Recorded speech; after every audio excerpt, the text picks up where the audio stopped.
আজকে বানাবো কুলের মিষ্টি আচার। কুলের মিষ্টি আচার বানানোর জন্য বাজার থেকে বেশ কিছুটা টোপা কুল কিনে এনে ভালো করে ধুয়ে একটু রোদ্রে শুকিয়ে নিয়েছি।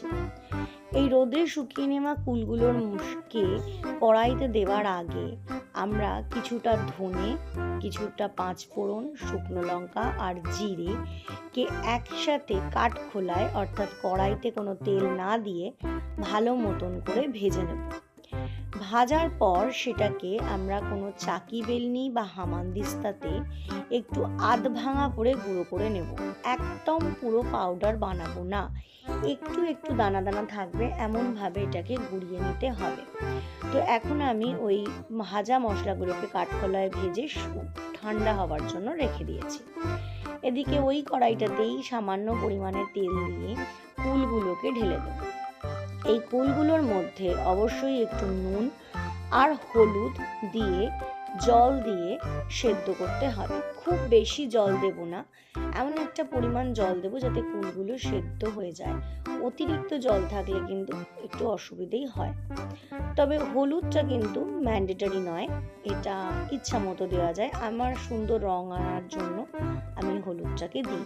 এবার এই হলুদ আর নুন দিয়ে তেলের মধ্যে কুলটাকে একটু ভাজা ভাজা করে নেব। নিয়ে সামান্য জল দেব যতটাতে কুলটা সেদ্ধ হতে লাগে। জল দিয়ে চাপা দিয়ে গ্যাসটাকে সিমে করে দেব। সিমে থাকলে কি হয়, কুলটা সেদ্ধও হয় ভালো এবং বেশি জলও দিতে লাগে না, কারণ আমরা আচার বানাচ্ছি। যদি চাটনি বানাতাম তাহলে একটু বেশি পরিমাণে জল দিলে কোনো অসুবিধে হয় না। এই কুলটাকে চাপা দিয়ে আর একটা পাত্রে আমরা গুড় কিংবা বাতাসার রস বানিয়ে নিতে পারি। আমি এখানে লাল বাতাসা নিয়েছি কারণ এটাই আমার কাছে অ্যাভেলেবেল ছিল। সেটাতে জল দিয়ে গ্যাসে বসিয়ে গ্যাসটাকে সিমে করে দিলে বাতাসা গলে একটা গুড়ের রস পাওয়া যায়। এটা ভেলি গুড় বা ঝোলা গুড় দিয়েও বানানো যায়, আবার সাদা বাতাসা দিয়েও বানানো যায়। তবে গুড় দিয়ে বানালে বেশি ভালো লাগে।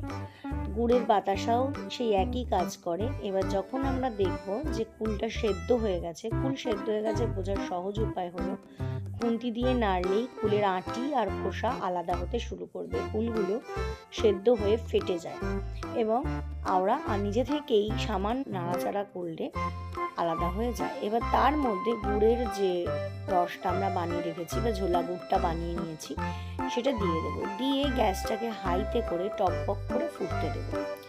এই টকবক করে ফুটে গুড়ের মধ্যে যখন কুলগুলো ভালোভাবে ফুটতে থাকবে বা ফুটে যাবে, তখন আমরা দেখব যে এর মধ্যে একটু ভাজা মশলা যেটা আলাদা করে আমরা ভেজে ঠান্ডা করতে দিয়েছিলাম সেইটাকে এবার আমি শিলে গুঁড়িয়ে নিয়েছি। কিন্তু এমনভাবে গোড়াবো যাতে পুরো পাউডার হবে না, একটু একটু দানা থাকবে, তাহলে আচারের মুখে ওই মশলাগুলো পড়লে খুব ভালো লাগে খেতে। এবার যখন গুড়টা প্রায় গামাখা গামাখা হয়ে যাচ্ছে সেই সময় সমস্ত ভাজা মশলা দিয়ে গ্যাসটাকে অফ করে গুড়ের মধ্যে কুলগুলো আর মশলাটাকে ভালো করে মাখিয়ে নিয়ে ঠান্ডা হওয়ার জন্য রেখে দেবো আধ ঘন্টা থেকে 1 ঘন্টা। এই আধ 1 ঘন্টার মধ্যেই গুড় একদম মাখো মাখো হয়ে টাইট হয়ে যাবে এবং একটা বেশ সুন্দর চাটনি মতন মিষ্টি কুলের আচার তৈরি হয়ে যায়।